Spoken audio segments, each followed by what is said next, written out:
巧克力烤骨味了。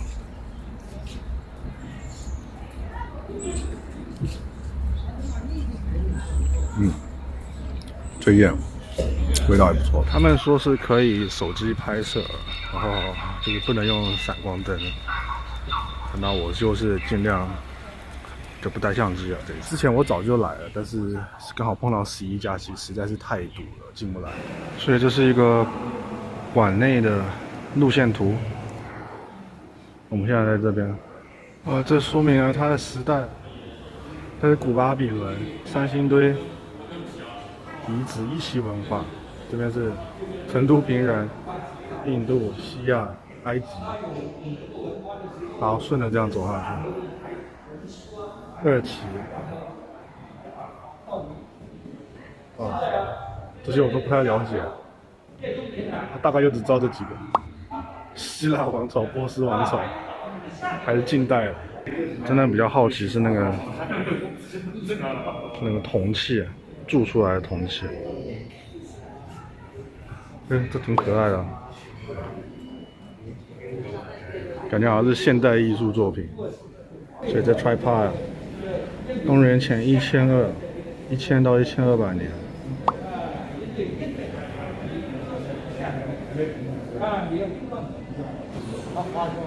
其实他们堆积的挺凌乱的，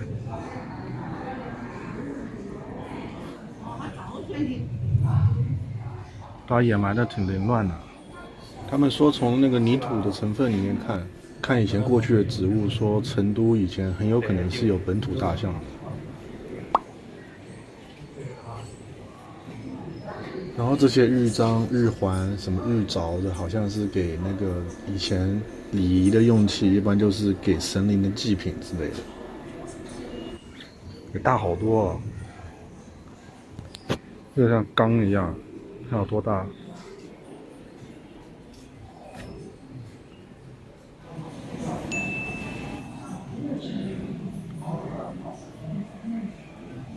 这么大的温酒瓶，我看古代的人生活过得好像还不错。然后这些鸟头啊、鹰头啊，好像是那个把手啊。这个我就不知道是什么了，这搞不好是我不知道，可能是古代的神兽，要不然就是搞不好是某种什么以前的类似像12生肖的代表。不过这看起来有点像是那个游戏里面那一个。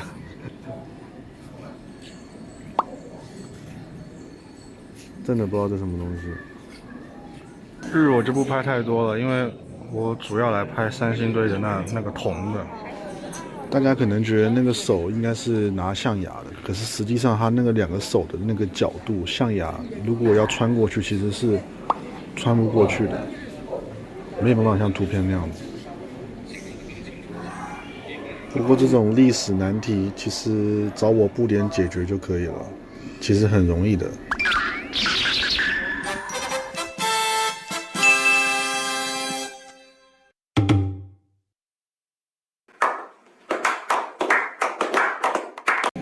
这个权杖里面有木头了，包着木头了，但是木头烂掉了。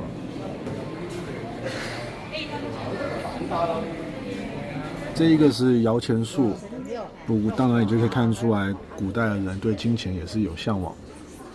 不过对于我而言，我觉得最厉害的应该还不是这个摇钱树，应该是后面那个通天神树，可能要点仪式感来入场。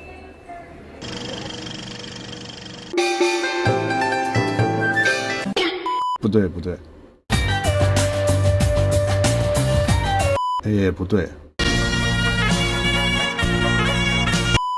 不对，啊，算了，不播了。哇塞，这个我们就说它的形状好了。这个在4000年前怎么灌注出来啊？你看它鸟还是空心的，中空的。他说这个神树啊，是那个古代蜀人沟通人蛇、上下天地的天梯，也象征的就是说像是一个什么立于大地中心的神树。它的主要功能应该就是什么祭司或者巫师可以借此登天啊，然后天神可以借神树下降于人间啊，类似的吧。那你看仔细一点，它不是对称的，这个是断掉的，这是本来就设计这样。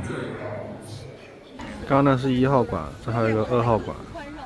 我是外行人，说外行话，就是我老觉得那三星堆掩埋的方式，感觉好像是那种要被抄家了，还是要被屠城了，然后把家当全部迅速掩埋在一个地方，好像感觉日后再来挖的那种感觉。就外行话，外行啊，那是1号馆，我们刚刚走完了，现在是2号。你看，他的确埋的不深啊。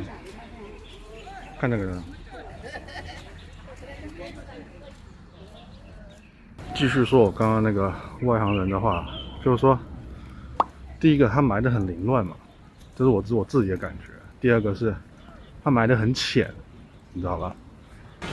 有传说千灵眼吗？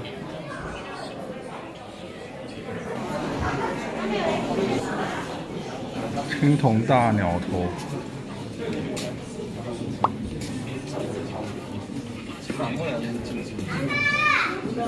青铜人身鸟爪，这边人身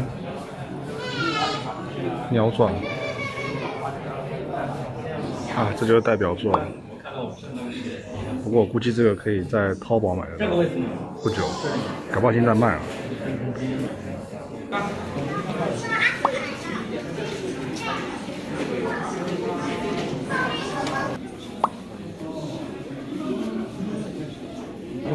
这他们的文物修复中心啊，看他们挖下来的土都不愿意，都还要做收集。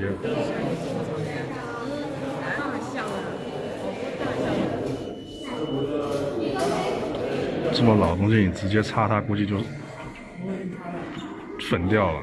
所以不知道有没有发现到三星堆有个问题，就是说，它不像是汉人在近代都是有文字啊，它没有文字，它都是图腾，所以看得出来就在考古跟挖掘上好像更吃力一点，是吧？毕竟没办法做任何翻译啊。但不得不佩服这些文创人，真的很厉害哦。1000年前的文化经过加工之后变这样子，那手上握什么我也不知道，还是不知道。